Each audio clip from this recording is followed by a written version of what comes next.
I am inside a crystal ball. Will it tell me what the future is? Will it tell me what's going to happen tomorrow? Will it tell me what's going to happen next week or next year? I'm in a crystal ball. Would you really want to look into a crystal ball to see what your future is? So that when you look in here, you would see tomorrow, next week, next year, 5 years, 10 years. Is that something you'd really like to do? I'll have to think about that because I'm not so sure I want to know what's coming tomorrow or the next week or a year from now. I can tell you though that the weathermen predict things, and I don't know if they look in a crystal ball or their scientific mechanisms, but they predicted a bomb cyclone here in Washington, and they were right.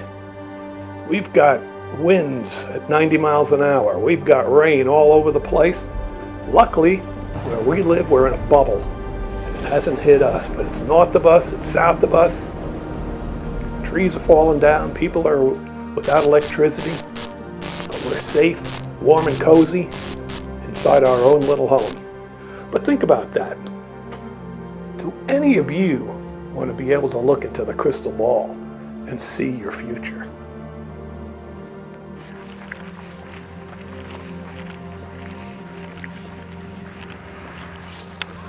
So we've been talking about looking into the future. We've talked to a number of friends to see what their feelings were, and pretty much everybody's in agreement. We don't want to look into our own future. We don't really want to know about the why, the when, the how of our own demises that are eventually will come. But Karen made a good point. She said she wouldn't mind looking into the future to see what the planet looked like in 100 years, maybe 200 years.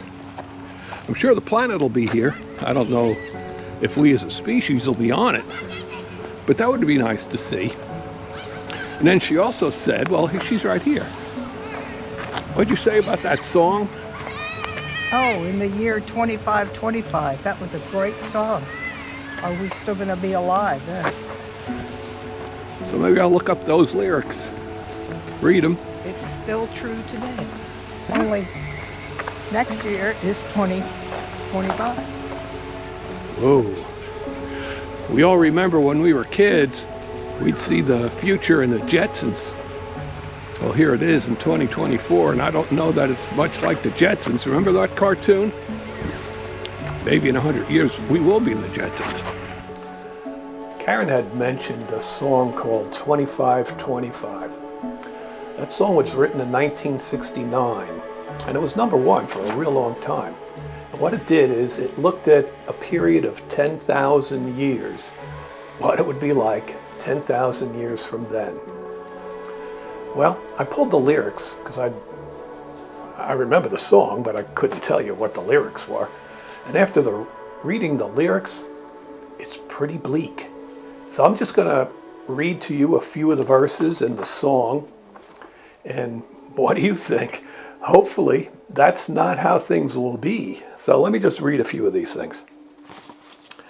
It says in the year 3535, ain't gonna need to tell no truth or tell no lie.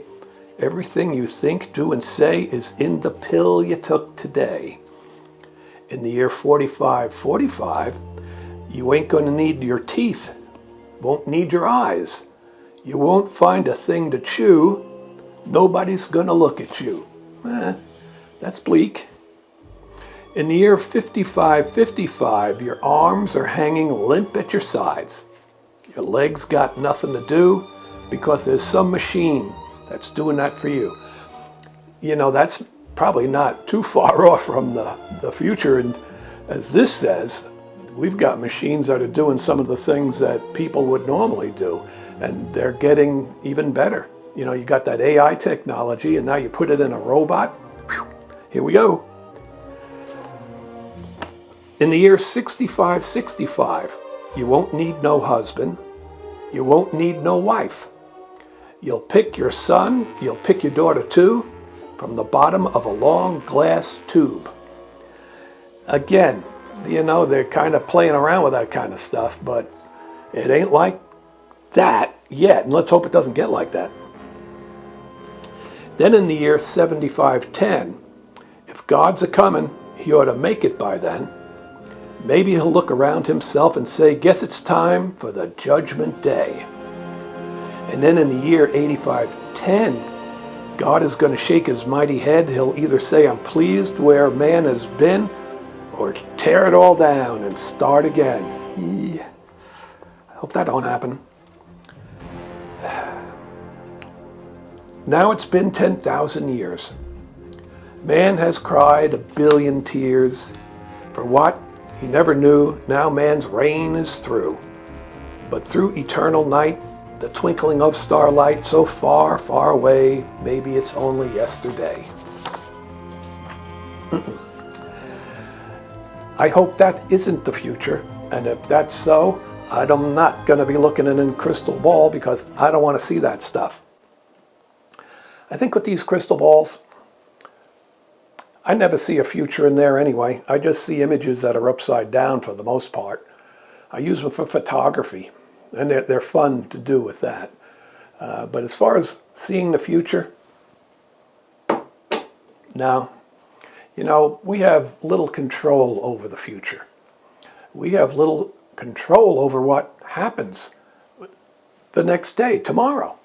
It's kind of out of our control because things happen. They might not happen the way you planned. Maybe they did happen the way you planned. But there's no telling what's going to happen. We don't know what tomorrow brings. We have an idea. It might not bring that. We don't know next week, next year.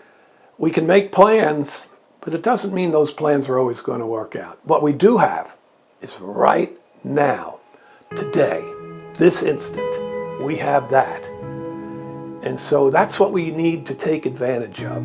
Take advantage of what we got right now. The rest is kind of out of our control. So, no more looking in a crystal ball for me. Maybe looking in a crystal ball just to see what it's like in 100 years. And maybe I shouldn't even do that. Who knows?